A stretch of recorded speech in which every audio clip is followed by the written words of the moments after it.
Estimados televidentes, tengan ustedes muy buenas noches y bienvenidos a esta nueva edición del programa televisivo Economía y Sociedad, a cargo del Centro de Estudios Superiores Universitarios CESU de la Universidad Mayor de San Simón. En esta oportunidad me es sumamente grato contar nuevamente con la presencia, la participación de la magíster Claudia Lorena Calcina Valenzuela. Ella es integrante del equipo de investigación del Centro de Estudios Superiores Universitarios CESU. Actualmente está coordinando un programa de diplomado de gestión parlamentaria. Y ella estudió su maestría en la Universidad de Cádiz, en España, sobre género, identidad y ciudadanía. Claudia, muy contento de contar nuevamente contigo. Bienvenida. Gracias, Silvano. Agradecerte a ti por justamente pensar en este espacio para poder conversar de este tema tan importante. Muy bien, con Claudia hoy vamos a retomar lo que es la ley número 348, que fue promulgada en el año 2013. Es la ley integral para garantizar a las mujeres una vida libre de violencia. Bueno, es parte de la economía y es parte de la sociedad hablar de estos temas. Pero vayamos un poco introduciéndonos en esta temática, quizás conociendo los antecedentes y conociendo los alcances de esta ley número 348. Sí, Silvano, como bien dices, estamos retomando un tema que ya habíamos comenzado a conversar y de hecho invitar a quienes nos están viendo ahora también a visitar la página de YouTube del CESU, porque ahí también podrán encontrar un programa que hicimos a propósito de la ley 348. Como bien decías, es una ley que data del 2013, es una ley que se promulga justamente un 9 de marzo y fundamentalmente por un hecho trascendental que fue el asesinato de la periodista Nali Huaycho, ¿no? Puesto que la primera ley en nuestro país data del 94 y desde las organizaciones de mujeres feministas se había visto como algo urgente su modificación, incluir lo que es el feminicidio, que hasta antes del 2013 no estaba como una figura penal en el país, así como otras observaciones, ¿no? Y a raíz de este asesinato, que podríamos decir el primer feminicidio que ha conmocionado de una manera más periodística, además porque se trataba de una periodista, es que se promulga esta ley 348 y desde luego que una de las críticas desde ese momento ha sido que se necesitaba revisar, que había muchos vacíos, que había muchos artículos sujetos a revisión porque había sido un tanto apresurado, pese que había habido un análisis, te digo después del 94 hasta el 2013, pese a que había un análisis, mesas de trabajo, etcétera, se necesitaba su revisión y es un poco de los antecedentes, ¿no? La ley 348, además entre los aspectos positivos, sus luces y sus sombras, siempre digo, tiene algo positivo que es justamente reconocer prácticamente 17 formas de violencia, no solamente reconocer la violencia en el ámbito privado de la familia, sino más bien la violencia como un problema público, como un atentado a la salud pública, a los derechos humanos, la inclusión del feminicidio como tipo penal y además muchos otros delitos que que han hecho la modificación del Código Penal y justamente también tienen que ver con delitos relacionados por razones de género, ¿no?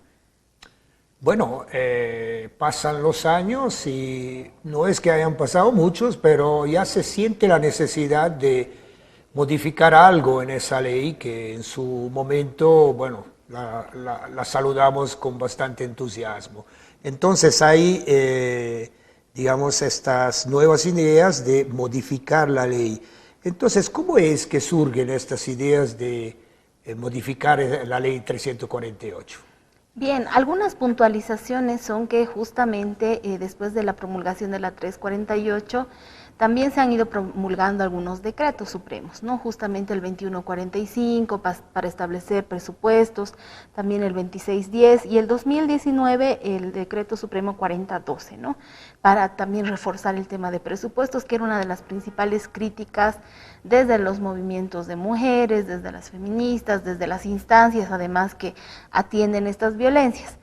Y justamente el 26 de noviembre del año pasado, del 2020, es que se promulga el Decreto Supremo 4399, con algunas disposiciones justamente que siempre de la práctica, del ejercicio, de esta ruta crítica de la violencia que atraviesan las mujeres cuando empiezan una denuncia por violencia, es que se van encontrando estas fallas y se han ido haciendo algunas modificaciones.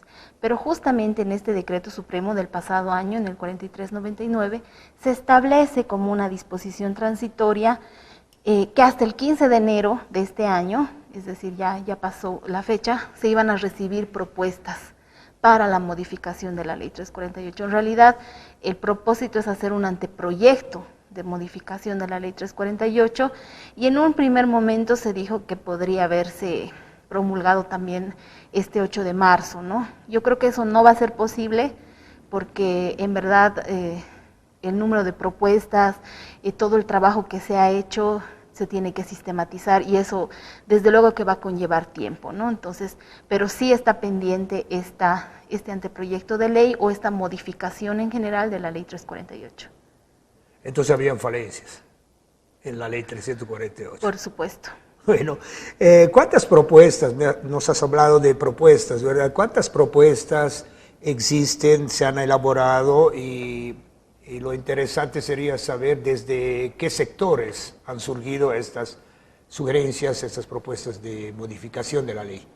Bien, Silvano, en este periodo corto, te digo hasta el 15 de enero de este año, son más de 1000 propuestas desde la sociedad civil, ¿no? Estamos hablando de los 9 departamentos del país, estamos hablando de instancias de recepción y de promoción de las denuncias de estas violencias como el SLIM, las Defensorías de la Niñez, la Adolescencia, el SIC Plus, el DAVI, todo el tema, el marco institucional, la FELCB, por supuesto, y también las activistas, las organizaciones de mujeres, organizaciones gremiales. Entonces, realmente ha sido un proceso bastante participativo, diría yo.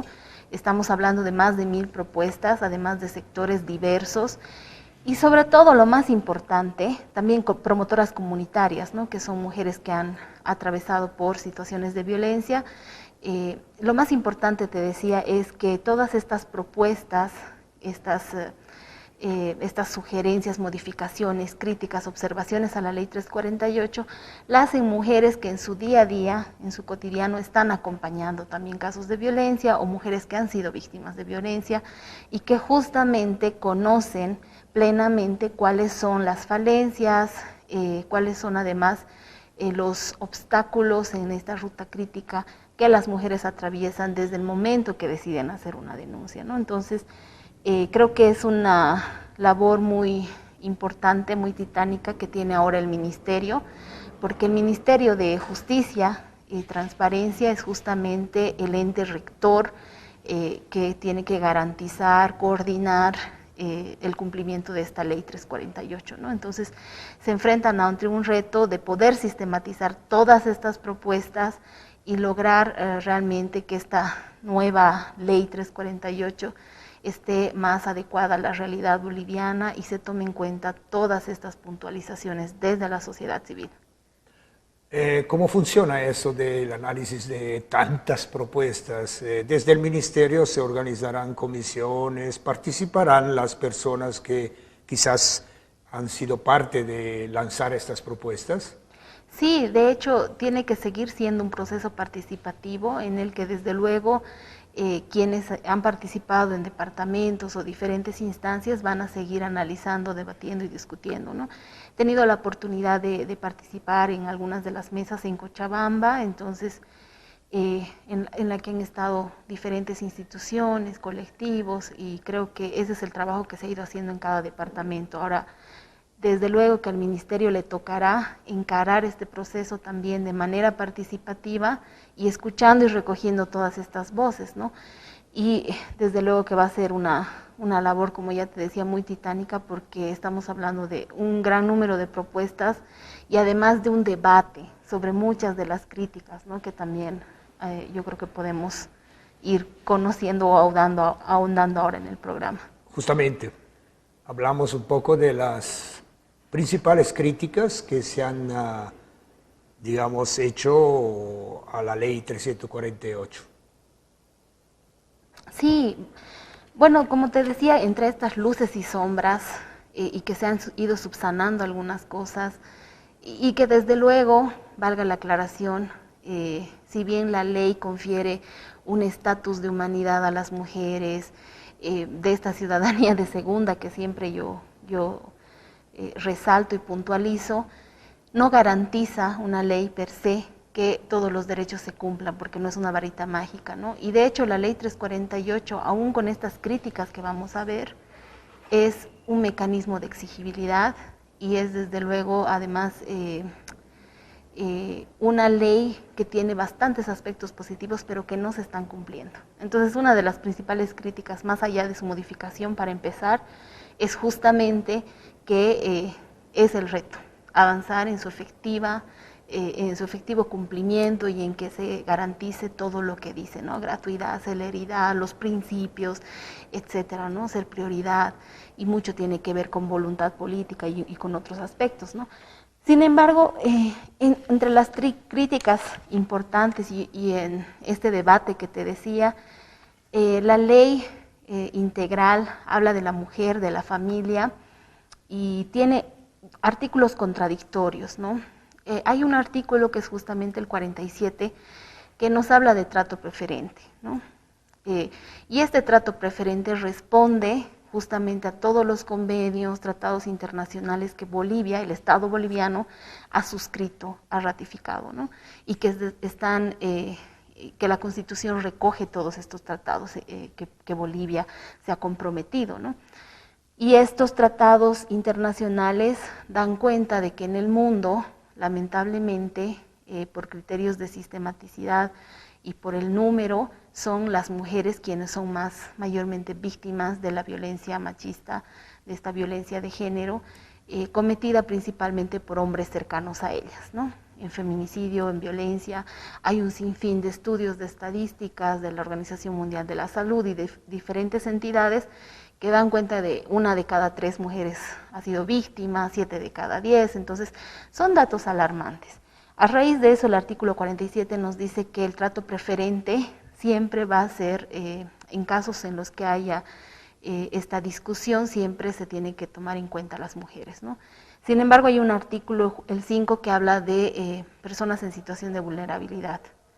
Entonces eso ampliaría no solamente a hombres y mujeres, sino también otras identidades de género. Entonces es una ambigüedad que desde algunos movimientos y de algunas voces, podríamos decir, lo que se quiere es que solo la ley sea para prevenir la violencia contra las mujeres, atender la violencia contra las mujeres y los cuerpos feminizados, ¿no? Cuando hablamos de mujeres trans, por ejemplo, ¿no?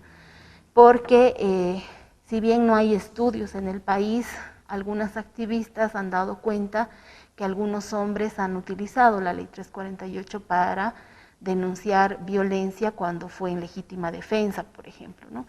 Entonces, una de las críticas es esa, definir el ámbito de aplicación y el sujeto de protección. ¿Quién es el sujeto de protección? Entonces, desde luego que ahí en esta ambigüedad pues se tendrá que clarificar. Si bien hay esto que te digo del trato preferente, al haber otro artículo que nos dice otra situación, es una ambigüedad. Otro elemento justamente ha sido la conciliación y ha sido un aspecto que ha generado bastante debate en el país, sobre todo a raíz de declaraciones del ministro de Justicia, ¿no? La ley 348 actualmente, en el artículo 46, en los parágrafos 3 y 4, ya prevé la conciliación promovida por la víctima y dice por única vez, ¿no? Desde la experiencia práctica, y sabes, Silvano, que he tenido la oportunidad de estar como responsable de una entidad que atiende estas violencias, lamentablemente la conciliación en muchos casos es la antesala al feminicidio, ¿no? Y puesto que muchas mujeres se ven obligadas a conciliar, justamente porque los procesos penales son bastante tediosos, largos, costosos, no son gratuitos, y en muchos casos las mujeres se ven obligadas justamente por una presión además del perpetrador, ¿no? Entonces, de quien está acusado por haber cometido violencia, ¿no? Entonces, en muchos casos, habiendo una denuncia y todo, luego nos encontramos con un feminicidio, nos preguntamos qué ha pasado. Entonces, hay voces que desde este debate sobre la modificación de la ley 348 que piden que se eliminen estos parágrafos para que no exista conciliación, ¿no? Sin embargo, también hay quienes dicen debería haber conciliación solo una vez, promovida por la víctima, desde luego, y no cuando esté en juego la integridad física, sexual de las mujeres, y tal vez ver la salida alternativa u otra medida, ¿no? Entonces, desde luego que eso también se tiene que trabajar, porque lamentablemente también la ley 348, y esa es una crítica, es una ley que ha convertido en delitos penales, ¿no? Y ese imaginario de que no denuncies a tu esposo porque lo vas a meter a la cárcel, no quiero meter a la cárcel al padre de mis hijos, porque eso está presente también entre las razones para no denunciar, lamentablemente es un óbice también, ¿no? Y lo curioso o lo paradójico es que si bien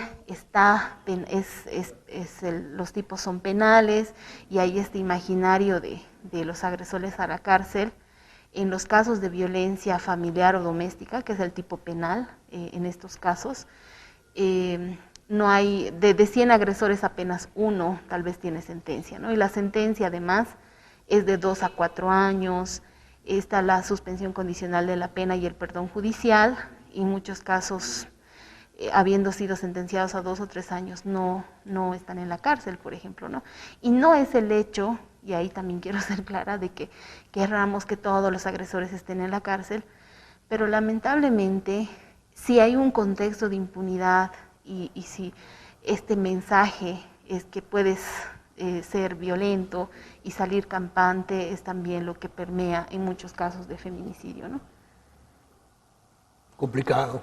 Sí, es muy complicado y por eso el debate es bastante amplio, bastante rico. Las experiencias de las instituciones son cruciales, ¿no? Porque es diferente y la aplicación práctica de la ley, ¿no? Perdón, una curiosidad rápida, es decir, el hecho punitivo, es decir, como decías, que a veces se condena al agresor, al que es acusado de violencia, se lo, digamos, penaliza con 3, 4, 5 años. El cómputo de años como una suerte de punición, ¿está contemplado en la ley número 348 o es algo aparte?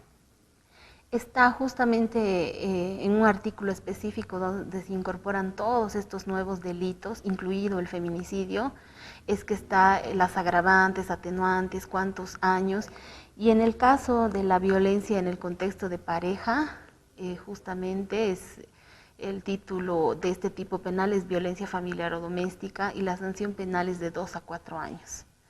Entonces también una propuesta justamente de algunos colectivos y demás es que este tipo penal sea de 4 a 8 años, ¿no? Por lo menos, para que así hayan sanciones penales mayores a 3 años, ¿no? Y esto justamente por esto que te decía, ¿no? Cuán importante es que haya esta sanción además social, ¿no? Que haya esta como una medida tal vez disuasiva, si quieres, ¿no? Para que no permee esta impunidad, ¿no? Porque de hecho que muchos agresores que también tienen abogados y demás saben que pueden salir campantes, ¿no? O teniendo una sentencia ejecutoriada y no tener ninguna consecuencia en ello, y menos aún porque no hemos avanzado en eso, que es en la reparación del daño, ¿no? Y en muchos casos vemos lesiones que son de por vida, ¿no? Sobre todo en los intentos de feminicidio, que estamos hablando de casos de violencia muy severa. Bueno, y vayamos entonces a las propuestas, Claudia, casi terminando el programa. ¿Cuáles son las principales propuestas que, digamos, se realizan para modificar la ley 348, particularmente desde la sociedad civil? Sí, a ver, para no ir redundando en algunas cosas que ya habíamos hablado, Algo interesante es la inclusión en el artículo 7 de la violencia digital, ¿no? Hablar de estas nuevas violencias, porque si bien de alguno u otro modo están reflejadas en este artículo 7 que te decía que reconoce prácticamente 17 formas de violencia, es importante avanzar en esto, ¿no? En la violencia digital, ¿qué es? Porque todavía creo que es un desafío. El artículo 13 que habla de la especialización de los funcionarios, de que no tengan sentencia ejecutoriada. Hay quienes han solicitado y pedido que también se les haga una evaluación psicológica a quienes van a trabajar en la atención y sanción de estas violencias, ¿no? En investigación de estas violencias, ¿no? Verás que muchos casos incluso de policías que han cometido feminicidios, lamentablemente militares también, han llamado la atención respecto a esto, y más aún a quienes están trabajando estas violencias, ¿no? Contra estas violencias. También se ha sugerido como una propuesta el tema de la institucionalización a través de un concurso de méritos, porque todos estos procesos en la práctica mínimamente tardan 3 años, 4 años, y es importante que un solo profesional, el equipo de profesionales que está atendiendo el caso pueda ver de principio a fin, justamente para evitar la revictimización, ¿no?